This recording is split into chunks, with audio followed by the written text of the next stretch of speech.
Ngozi said we are consuming 35 million liters. 35 million liters a day. With a population of 160 million naira. How many cars do we have in Nigeria? How many cars? 35 million is 1/3 of the entire population of Nigeria. How many cars do we have? It is not true. Some of those LCs that are established, go and talk to Nimasa. The ship comes on the sea. Vessels go, offload from the sea, take the petrol to Cameroon and to Benin. Meanwhile, somebody at the port ticks a piece of paper. You will see a list of bills of lading saying that 15 vessels landed in Lagos on the same day. 15. Look at the dates. You will see 15 vessels. I have seen it. 15 vessels landing on the same day. Somebody will tick that he actually saw them. Those are the documents that are presented. And why would it not happen? You have created an opportunity for rent seeking. The difference between 65 and 140 is so huge. 1 trillion naira is enough to bribe anybody to sign anything.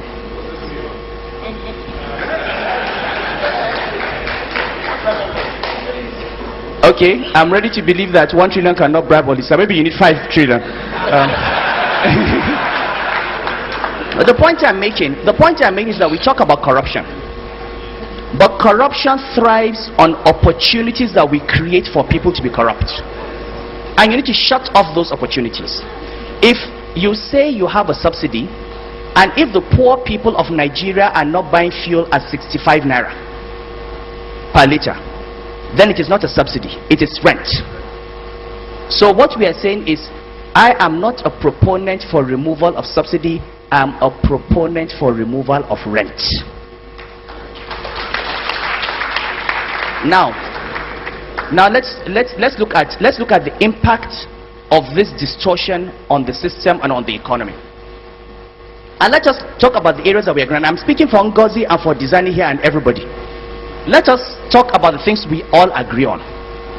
We all agree that there is corruption in government and that it needs to be addressed. We all agree that there is waste in government and we need to cut off on expenditure that is not reasonable. Okay?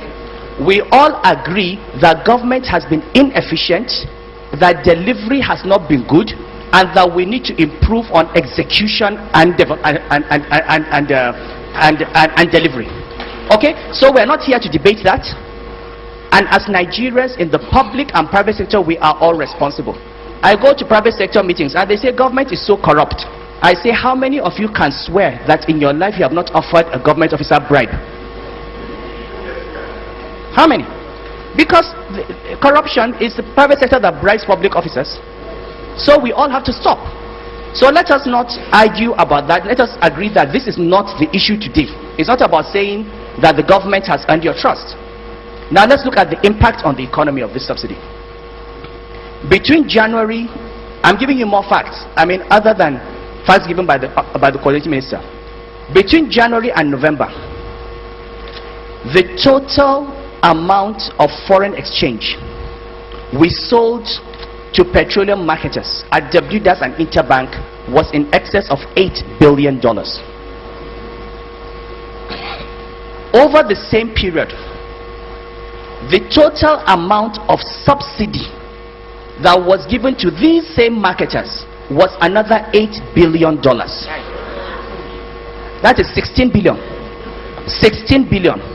Now I'm going to ask you, it's actually 16.2 billion if you want to know the numbers. Now do you know what?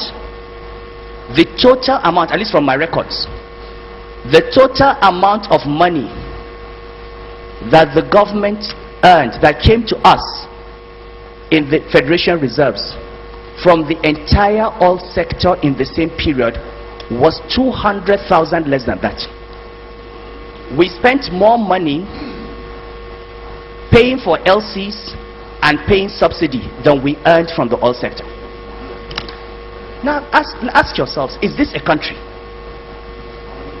Is this an economy?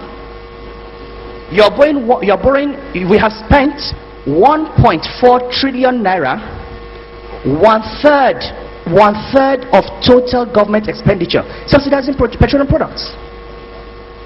I'll give you another number. Ngozi has given you reserves per capita. Issa Remu said, let's talk about production. Let's talk about production. We produce 2.2 million barrels a day.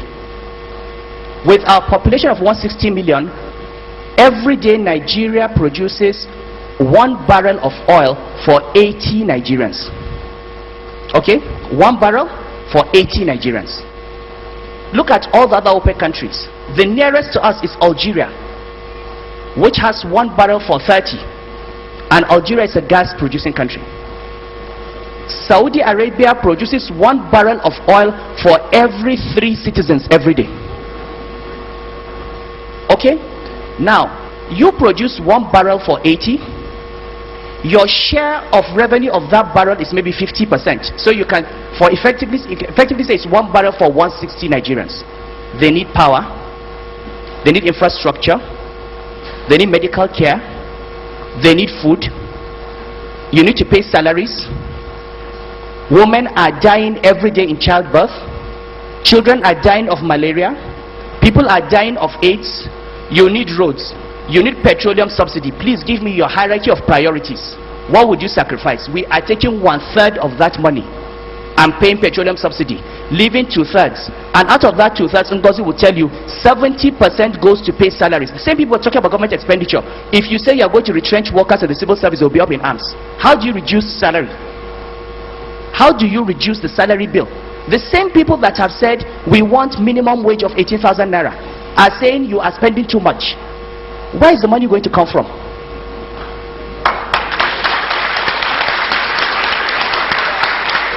To pay those salaries, to maintain those civil servants, to provide health care, you need to free up resources. I mean, this is what economics is about. Now, to come and tell me that there's going to be hardship and difficulty is not an economic argument. The economic argument is to say, this is the cost of removing subsidy. What is the cost of not removing it? And let me tell you something. This government can continue paying this subsidy to 2015. It will not come down. But the next government will be saddled with a debt burden that it cannot maintain. And the Greece situation would be nothing compared to where we are. So, to think that, these decisions are not easy. Europe today is facing a crisis. In 2008, the price of oil crashed from $147 a barrel to $40. Up to the week to $37. Up till 2 weeks, 3 weeks before then, I was in Washington in the World Bank meeting. They had different models and projections. Oil price will never fall below $85 a barrel. It came to 37. The only reason this economy continued growing was that we had reserves of $62 billion, which are now down to 30. That was a shock absorber. We don't have that shock absorber today. If the oil price crashes again by 30-40%, if the naira goes to 200 naira to the dollar, when you can no longer pay salaries, when inflation goes to 18% because of monetized, printed money, then we will know what a crisis is. You have to prepare yourself. What happens? You can see Europe every day. What happens? China is slowing down. There's a property bubble in China. India has had inflation. The Reserve Bank has increased rates 12 times. Inflation has not come down. Brazil is slowing down. All the countries that provided the engine of growth in 2008 are in slowdown mode. Do you know what we are facing? Are you in this world? Meanwhile, instead of preserving your government balance sheet so that in the event of a crisis you can cope, you want to continue paying 1 trillion naira. 1 trillion naira in subsidy. To who? To who? No, sorry. No, wait.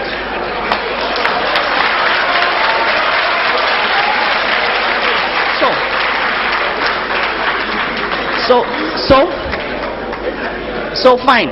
So we talk about costs, and I would be the last person.